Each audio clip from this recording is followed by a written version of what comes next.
전세 시장에 엄청난 전세 대출 규제가 본격 시행됩니다. 1주택, 다주택, 무주택 수요층들 모든 수요가 전부 다 급감하면서 다시 거래량 3천 건대의 거래량을 보게 될 겁니다. 대출 총량이 축소되는 현상이 나타난다. 이제는 허브와 서울보증보험에서 대출 규제가 본격화될 거고요. 네, 안녕하세요. 반갑습니다. 이경민의 부동산 하이킥의 이경민입니다. 자, 하반기로 접어들기 시작하면서 부동산 시장에 큰 악재들이 찾아오게 될 겁니다. 자, 그동안 시장을 관리하는 주체가 없었기에 방치되고 무질서했던 이 시장을 새로운 정부가 집권하기 시작하면서 이젠 규율과 규칙에 맞게끔 시장을 점검하고 관리하면서 다시 질서가 확립되는 시장으로 전환될 겁니다. 그동안 눈치를 보지 않았던 국민들은 정부의 눈치를 보기 시작할 거고 긴장하게 될 거고 행동하는 데 있어 조심스러워질 수밖에 없을 겁니다. 자, 이런 상태에서 6월 달에 집값에 가장 지대한 영향을 미칠 수 있다는 전세시장, 그 전세시장에 엄청난 전세 대출 규제가 본격 시행됩니다. 또 7월 달은 매매시장에 있어서도 대출 규제가 본격 시행되면서 전세와 매매시장에 큰 충격 여파가 있을 수밖에 없을 겁니다. 또 전세 수요, 매매 수요가 급감하는 현상들이 나타나기 시작할 거고 전세, 이 반전세가 늘어나고 월세 가격이 상승하는 그런 부작용이 발생될 거고 오히려 전세 가격은 약세로 전환될 가능성이 매우 커지게 될 겁니다. 또한 매매 시장까지 확산이 되면서 1주택, 다주택, 무주택 수요층들 모든 수요가 전부 다 급감하면서 다시 거래량 3천 건대의 거래량을 보게 될 겁니다. 자, 제가 작년에 2025년도는 이제 연평균 3천 건대 거래로 2024년보다 거래가 급감하는 현상이 나타나는 시기다라고 말씀해드렸죠. 이젠 그런 시장으로 다시 전환되는 시점입니다. 자, 왜 이렇게 전세 시장에 그리고 매매 시장에 어떤 영향들을 미칠 수 있는지, 그리고 이런 시장이 부동산 시장에 어떻게 영향을 미쳐 집값의 변화가 일어날 수 있는지 살펴보는 시간을 가져보도록 하겠습니다. 자, 우선 가장 중요한 시장은 전세 시장입니다. 이 전세 시장에 따라서 매매 시장도 함께 움직일 수 있기 때문에 그렇습니다. 그런데 안타깝게도 전세 가격은 여러분들이 생각한 거, 그리고 모든 전문가가 생각하는 전세가 폭등은 일어나지 않는다라고 제가 강조 드려왔었죠. 최소 2, 3년간은 지금의 이 전세는 적정 전세입니다. 이 시세가 지속적으로 유지될 거다. 여기서 전세 가격이 조금 더 높아진다면 또 다음에는 조금 더 낮아지면서 이렇게 키 맞추기가 되며 지금의 전세 시세를 유지할 수밖에 없다. 자, 전세 가격은 약세로 전환이 될 거고요. 이게 매매가로 이어지면서 매매가 하락 전환이 될 가능성이 매우 커지게 될 겁니다. 그리고 지금 높았던 이 호가는 다시 낮아지는 모습을 보시게 될 겁니다. 자, 지금 전세 수요 공급이 지속적으로 감소세에 있습니다.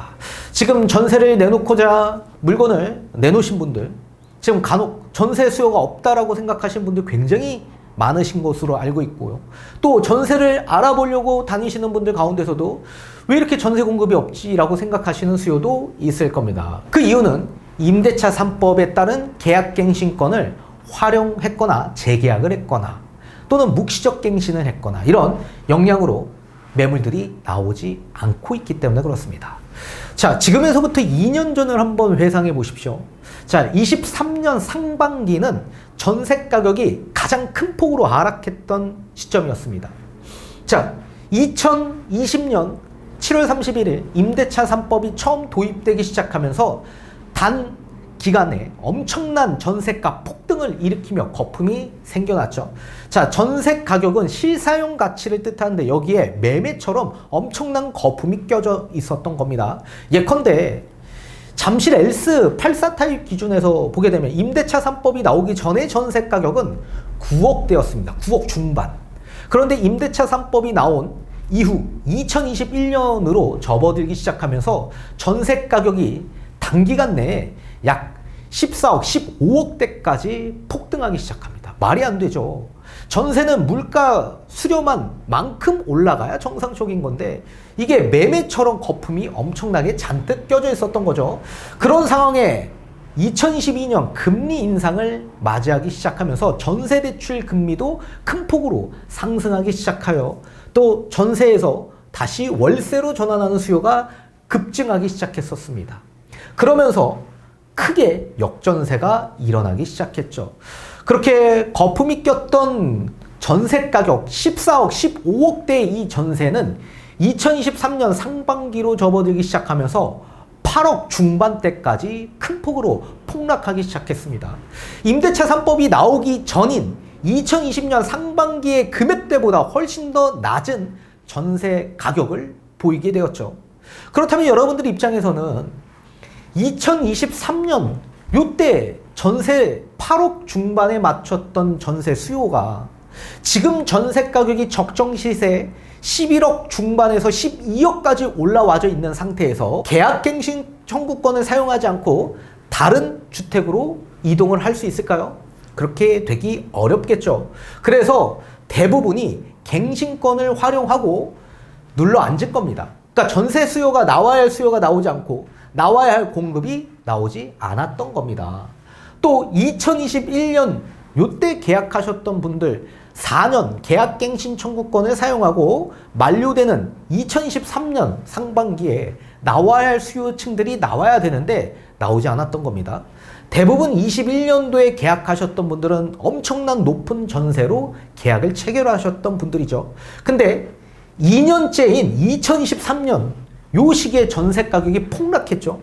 따라서 요분들은 계약갱신 청구권을 대부분 사용하지 않고 대부분 전세 가격이 폭락한 새로운 아파트로 이동하게 된 겁니다. 그러면서 역전세가 큰 폭으로 생겨나기 시작했고 21년도 요 분들은 23년도에 저가의 전세로 들어가셨던 분들이죠. 그럼 이분들이 언제 나올까요?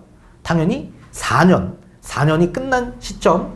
그러면 2023년에 들어갔기 때문에 2027년에 나올 가능성이 매우 커지게 되고 23년도에 들어가셨던 분들도 마찬가지 약 27년도에 나올 가능성이 매우 커지게 되죠. 따라서 2027년도는 다시 전세 가격이 상승할 수 있는 요인이 작용될 수 있는 시기이다. 2027년은 집값도 하락할 수 있는 대세 하락의 가장 정점기 2차 하락이라고 말씀해드렸는데 그 시기엔 또 전세로 수요가 급증하는 또 전세 가격이 상승할 수 있는 요인이 발생되면서 전세가율이 높아질 수 있는 구간으로 접어드는 시점으로 도래가 될 수 있는 겁니다. 자, 따라서 지금 나와야 할 전세 수요도 나오지 않고 또 나와야 할 공급이 나오지 않은 이런 상태입니다. 자, 전월세 신규 및 계약 갱신권 또는 재계약 이런 계약의 비중 추이를 한번 보도록 하겠습니다. 자, 국토부 실거래가 통계 지표를 제가 집계해 봤는데 전용 면적 39제곱미터를 초과한 아파트 기준에서만 집계를 한 겁니다.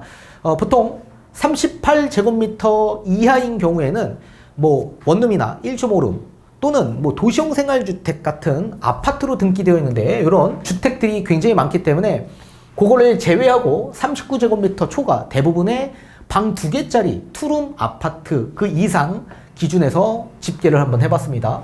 자, 2024년 한번 기준을 보게 되면 신규 전세는 거의 뭐 한 7,000건에서 한 8,000건 요 정도 수치였죠. 그런데 2025년 1월부터 5월 달까지 쭉 보게 되면 5월은 일단 실거래 기한이 한 달이 남아있기 때문에 이건 일단 차치하고 4월 기준까지 쭉 한번 보게 되면 대부분 신규 전세가 감소되는 추세로 보실 수가 있을 겁니다. 반대로 갱신권을 활용한 전세는 기존의 2024년 1월부터 5월 요 기준은 거의 한 3,000에서 4,000건. 자, 근데 25년 1월부터 지금 4월 달까지 쭉 보게 되면 거의 4,000에서 5,000건 수준을 유지하고 있습니다. 자, 지금 5월 달도 마찬가지 지금 3,500건 수준이기 때문에 5,000건대 이상 나올 가능성이 매우 크다. 이렇게 보시면 됩니다. 자, 따라서 전세 계약을 보게 되면 거의 비슷한 수준, 거의 10,000건, 11,000건에서 계속 똑같이 유지가 되었던 거죠. 4월 달은 약간 좀 전세 계약이 축소되었지만 5월 달에 전세 계약이 또 많아지기 시작하면서 10,000건대를 기록할 가능성이 있다. 자, 그러면 신규 전세 비중을 한번 보게 되면 총 임대차 계약한 것 중에 신규 전세 비중을 보게 되면 확실하게 알 수 있죠. 24년도를 보게 되면 거의 한 40% 수준 임대차 계약 가운데 신규 계약한 전세 계약이 한 40% 정도 수준이구나. 그런데 25년도를 돌이켜보면 이 시기는 어떻게 되죠? 거의 30% 수준을 유지하고 있다. 따라서 신규 전세가 급감한 걸 보실 수가 있습니다. 그러니까 작년도 대비 올해 기준에서 보게 되면 급감했다. 자, 전세 갱신권을 활용한 비중을 한번 보도록 하겠습니다. 자, 신규 전세 대비 계약 갱신 청구권을 사용한 전세 비중을 한번 보게 되면 약 34% 수준이죠. 30% 수준. 그 반면에 25년도는 거의 한 40% 이상 수치가 나왔습니다. 5월달 기준은 아직 한 달이 남아있지만 비중을 보게 되면 거의 50% 수준을 차지하고 있다. 자, 이건 뭐죠? 계약갱신 청구권을 사용한 비중이 정말 많이 증가되었다. 그러니까 나와야 할 공급 물량이 나오지 않았고 수요도 나오지 못하고 있는 실정이죠. 자, 월세도 한번 보게 되면 신규 월세 24년도는 거의 한 4,000건에서 5,000건 요 정도 수치가 나왔었죠. 근데 25년도를 보게 되면 약 3,000건에서 3,000건대가 나오고 있는 실정이다. 자, 갱신권을 사용한 월세 비중 한번 보게 되면 월세 약 1,000건대 정도였죠. 근데 25년도에는 2,000건대. 야, 이렇게 비중이 많은 걸 보실 수가 있습니다. 그리고 월세 계약 총 계약 수를 보게 돼도 거의 뭐 비슷한 수준이죠. 근데 오히려 조금 더 감소된 수치가 나왔네요. 작년보다는. 그리고 신규 월세 임대차 대비 신규 월세 비중을 보게 되면 24년도는 거의 20% 중반대를 유지한 반면에 25년도를 보게 되면 거의 한 10% 후반에서 20% 초반. 그래서 신규 월세 비중이 줄어든 모습을 보실 수가 있습니다. 반대로 갱신권을 사용한 월세 비중을 보게 되면 24년도에는 약 20% 후반 정도 30% 수준을 유지한 반면에 25년도는 거의 40% 이상의 비중을 차지하고 있다. 자, 이 얘기는 뭐죠? 전세 수요가 감소되고 그리고 전세 공급도 나오지 못하는 실정이다 보니 전세를 찾는 수요층들, 지금 전세 가격이 워낙 많이 높아지지 않았습니까? 그러니까 전세 가격이 높다 보니 전세 갱신권이 굉장히 많아졌고 또 간혹 나오는 수요층들이 전세 가격이 워낙 높다 보니까 오히려 월세로 전환하고자 하는 수요가 늘어나기 시작하고 또는 경기도와 인천 이런 지역 일대로 조금 더 값싼 전세로 이동하는 수요가 더 많아질 수 있었던 거죠. 그리고 월세 계약도 마찬가지. 기존의 24년도, 23년도보다 월세 가격이 워낙 많이 높아졌기 때문에 갱신권의 비중이 훨씬 더 증가된 걸 보실 수가 있습니다. 그리고 서울 아파트 매물량 추이를 한번 보게 되면 서울 매매 공급도 줄어든 상황인데 왜 줄어들었을까요? 자, 우선 매매 거래된 비중을 한번 보게 되면 3,000건대 2,900, 3,300건 정도의 거래가 나왔었습니다. 그리고 2월 달은 이때 토지거래 허가구역이 해제가 되고 나서 거의 2배 정도가 증가된 수치였죠. 그리고 3월 달에는 거의 9,700건 정도가 실제 매매된 거래였습니다. 그리고 3월 22일 이후부터 이제 다시 확대 지정을 하기 시작하면서 거래가 4월 달에 급감하는 현상이 나타났다. 그리고 매물량 증감을 한번 보게 되면 매물량은 오히려 1월 달에 감소폭이 컸네요. 1월 초 대비 1월 말 기준에서 봤을 때 약 4,468채가 감소된 수치가 나왔죠. 자, 1월 달은 오선설 시장이 발언을 한 바 있습니다. 이젠 토지거래 허가구역을 해제하는 쪽으로 검토하겠다. 그러면서 집주인들이 걷어들이기 시작했죠. 그리고 호가를 엄청나게 높이기 시작했고 2월 달에 딱 해제가 되고 나서 어떻게 됐습니까? 엄청나게 매물이 쏟아져 나왔던 겁니다. 자, 이렇게 쏟아져 나온 상황에서 3월 달에 오히려 엄청나게 감소가 되었죠.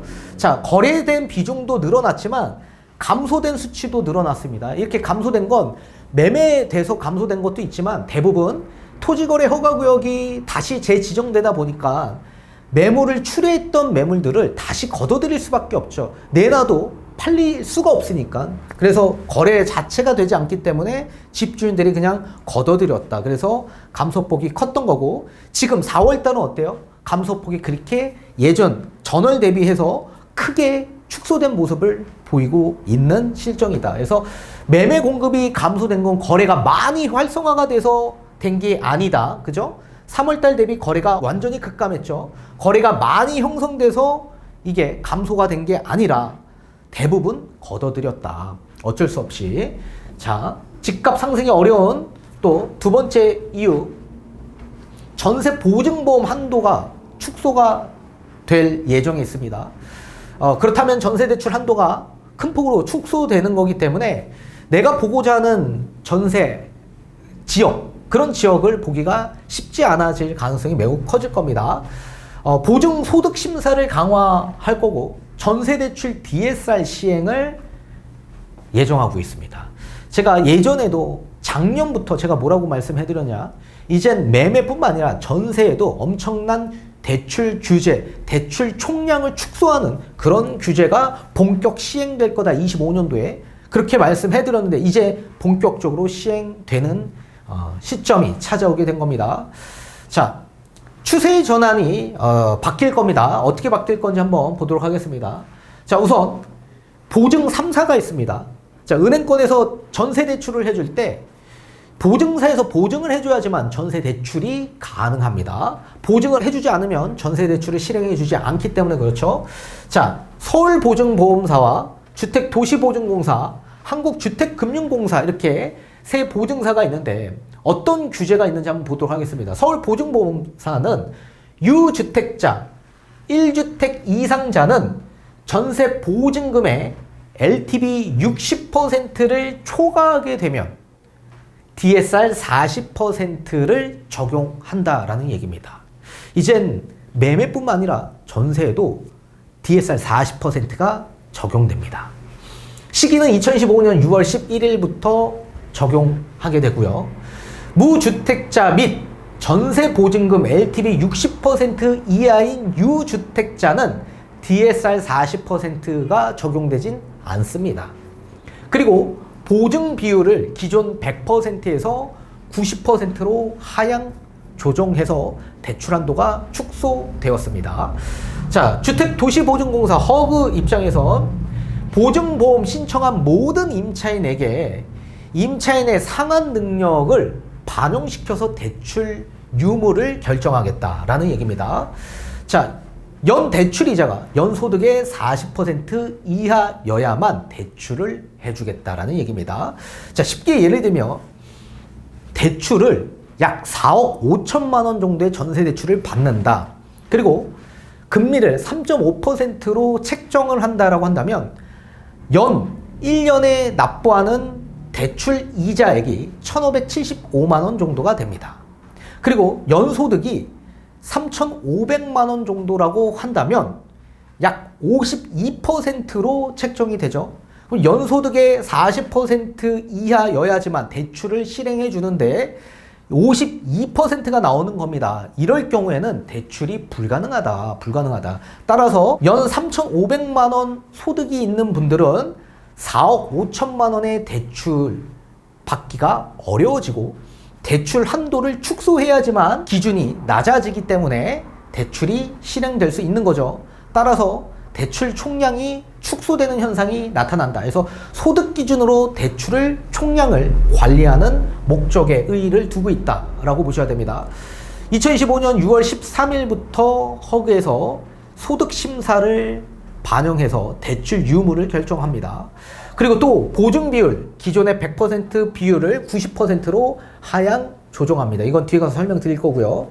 또 한국주택금융공사 HF 같은 경우에는 청년 및 신혼부부 등의 특정 대상자에게 대출을 해주는 보증사인데 소득 요건과 보증 비율 한도 90% 이건 지금 이미 실행 중에 있습니다. 그래서 이제는 허그와 서울보증보험에서 대출 규제가 본격화될 거고요. 가장 전세 시장에 충격을 줄 수 있는 규제는 서울보증보험사의 전세대출 DSR 규제입니다.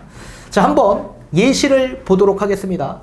앞에서 보신 것처럼 DSR 40%가 적용되는 대상자는 유주택, 1주택 이상자인데 본인은 전세 주고 본인도 전세 살고 있는 그런 분들 꽤 많이 계시죠. 그런 유주택자 가운데서 LTV 본인의 전세 보증금 60%를 초과하게 될 경우에는 무조건 DSR 40%로 적용해서 대출 한도가 완전히 축소되는 겁니다. 반대로 미적용되는 대상자는 무주택자는 미적용되고 그리고 유주택자인데 LTV 60% 이하로 대출을 받는 분들입니다. 자, 그러면 한번 아파트 전세 가격이 6억짜리가 있습니다. 그리고 최대 한도는 서울보증보험에선 5억까지 대출 한도를 받을 수가 있습니다. 또 보증 한도는 보증사에서 기존에는 5억, 최대 대출 한도 5억까지 100% 보증을 해주는데 이제는 90%로 제한한다라는 얘기입니다. 자, 그리고 대출 금리는 3.5% 수준, 연소득은 3,500만 원인 차주가 있다고 합니다. 자, 그러면 무주택자는 DSR 미적용이 되니까 이분들은 대출 한도가 얼마나 나오냐면 기존에는 5억까지 대출이 나왔지만 보증 한도를 대출금의 90%까지 보증을 해주기 때문에 총 4억 5천만 원밖에 대출을 받지 못합니다. 그러면 한도가 5천만 원 정도가 축소되는 거죠. 그리고 유주택 가운데 대출 한도가 전세 금액의 LTV 60% 이하로 충족해야지만 DSR 40%가 미적용되는 거기 때문에 최소 3억 6천만 원 수준밖에 받지 못하는 거다. 엄청나게 대폭 축소된 거죠. 기존에 5억까지 받을 수 있는 대출이 3억 6천만 원밖에 받지 못하는 현상이 발생되는 겁니다. 그렇다면 당연히 내가 보고자 했던 이 아파트 전세 보기가 어려워지겠죠. 그렇다면 하급지로 이동할 수밖에 없는 현상이 발생될 겁니다. 또는 경기도와 인천 이런 쪽으로도 빠질 수 있는 상황으로 갈 수밖에 없는 거죠. 그러면 무주택자인데 무주택자 LTV 60%를 만약에 초과하게 될 경우에 무주택자는 어떻게 책정이 되냐. 기존에는 4억 5천만 원이지만 이거는 LTV 60% 이하인 경우이고 60%가 초과될 경우에는 대출금 최대치 또는 이자 부담률 40% 중 가장 적은 금액으로 적용받는다라고 되어 있습니다. 그러면 기존에는 전세한도 5억에 90% 대출금의 90% 대출한도가 나오죠. 4억 5천만 원까지 나왔던 게 이자 부담률을 40%로 적용을 해봤더니 4억밖에 나오지 않습니다. 자, 연 이자 부담 한도 연소득이 3,500만 원 있습니다.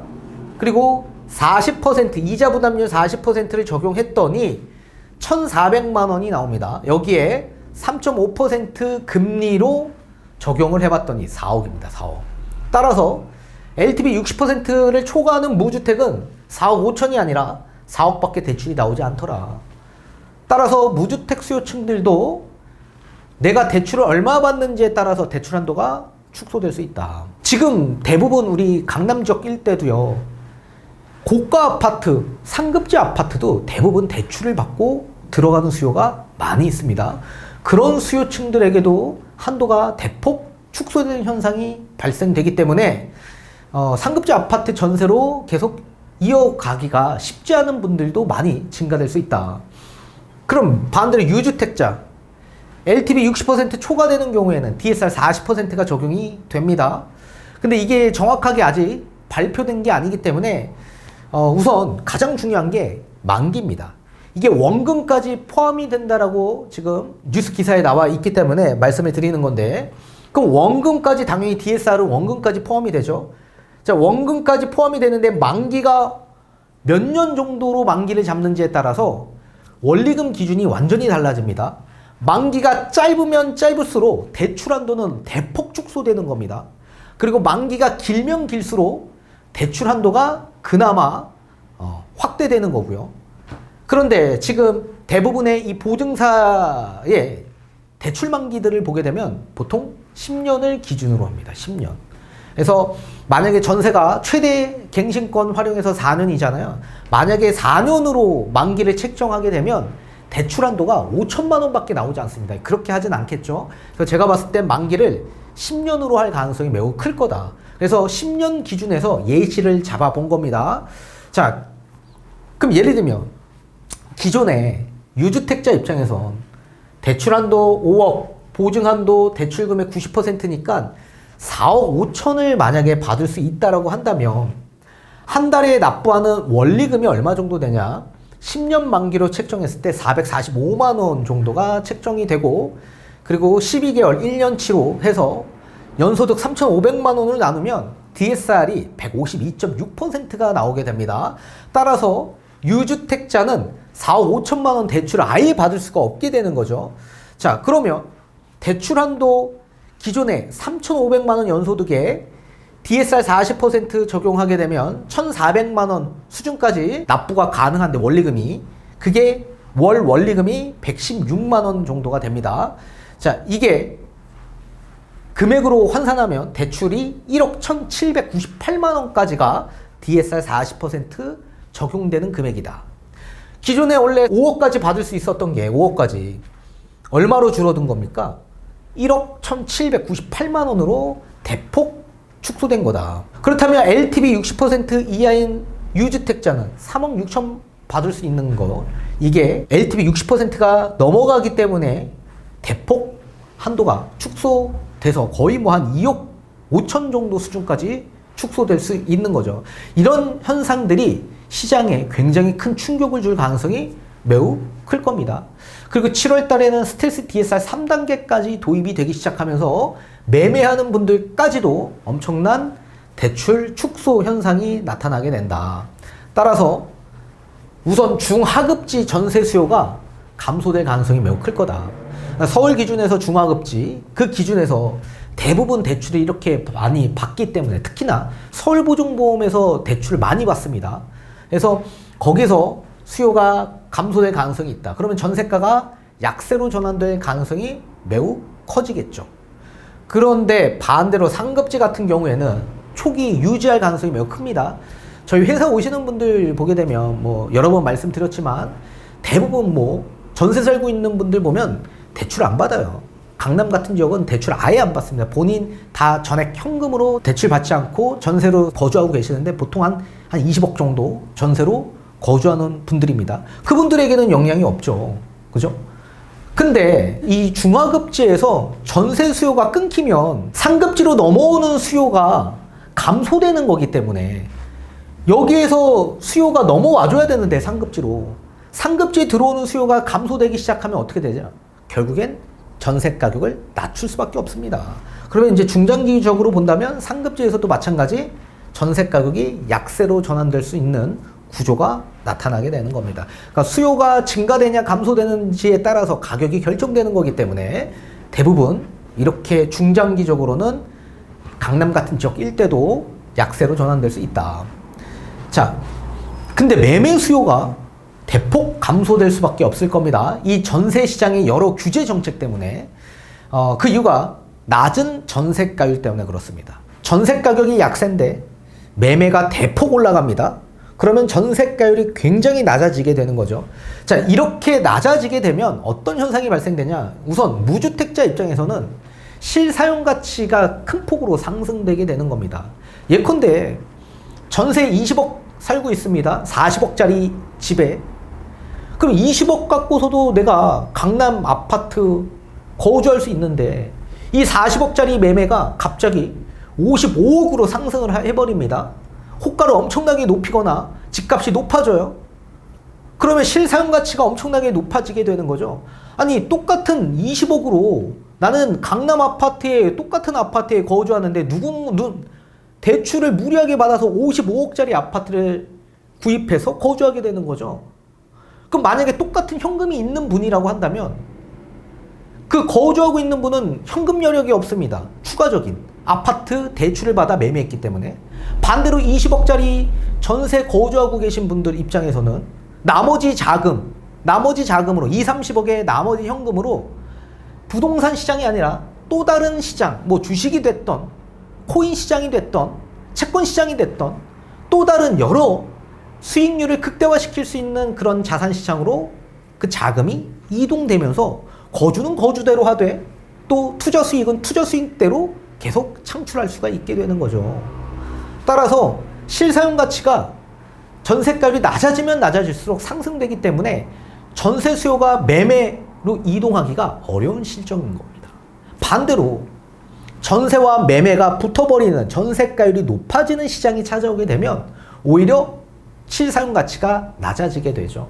따라서 차라리 매매를 전환하는 수요가 훨씬 더 그 시기에는 증가되기 시작하면서 또 갭 투자가 늘어나기 시작하고 또 실거주 내 집 마련하는 수요가 늘어나기 시작하면서 집값이 지속적으로 상승할 수 있는 여력이 만들어지게 되는 거죠. 집값만 높아지고 전세 가격이 낮아지면 집값이 상승되기가 어렵습니다. 그 이유가 실수요도 들어오기 어렵고 투자 수요도 들어오기 어렵기 때문에 그렇습니다. 예컨대 실수요층 입장에선 갈아타기가 불가능합니다. 대부분 실수요층들은 내 자본금 플러스 대출을 받아 내 집 마련을 하는데 뭐 자기 본인 현금 20억에 아무리 내가 대출을 많이 받는다라고 하더라도 한 20억 대출 받아서 40억짜리 아파트를 삽니다. 이자 한 달에 내가 지출할 수 있는 원리금이 1,000만 원이 맥스예요. 그러면 20억 대출이 유일하죠. 근데 연소득이 더 많아져서 1,000만 원 그 이상 나는 지출할 수 있다라고 하더라도 LTV와 DSR이라는 대출 한도가 있기 때문에 내가 집을 마련하는 데 있어 주택 가격이 상한선이 딱 결정되어 있는 겁니다. 그래서 실수요층들은 집값이 높아지거나 호가가 높아지면 갈아타기가 불가능해지게 되는 거죠. 근데 전세가율이 낮아진다는 얘기는 뭡니까? 전세는 그대로인데 매가가 확 올라가기 때문에 실수요층들은 호가가 높아지는 이런 시세 갈아타기가 불가능하는 이런 현상이 발생되게 되는 거죠. 따라서 지금은 투자 수요가 들어오기 어려운 시장이죠. 투자 환경이 악화됐기 때문에 전세가율이 낮아지면 낮아질수록 투자 금액이 더 많이 들어가는 겁니다.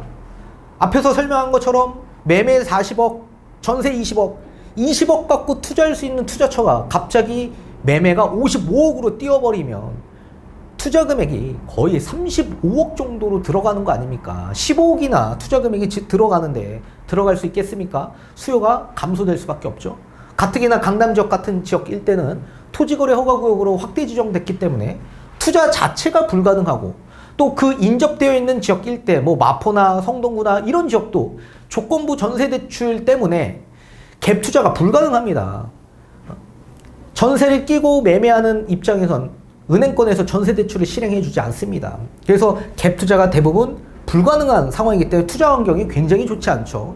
또 다주택자도 대출이 아예 한 푼 나오지 않는 중지되는 그런 현상이 지금 나타나고 있고 또 이런 상황에서 투자 수요가 전세 가격이 약세로 전환이 된다면 더더욱더 투자 금액이 더 많이 증가되는 상황이기 때문에 들어가는데 한계가 있는 겁니다. 그래서 지금은 투자 환경이 악화돼서 투자 수요가 시장에 들어오지 못하는 시장이고 실수요 시장으로 다시 전환됐는데 호가가 높아져 있는 상황이라 실수요는 아예 잡을 수가 없는 상황이고 또 무주택은 호가가 높아지면 실수요 가치가 오히려 더 높아지는 상황이기 때문에 오히려 매매하는데 불리한 상황입니다.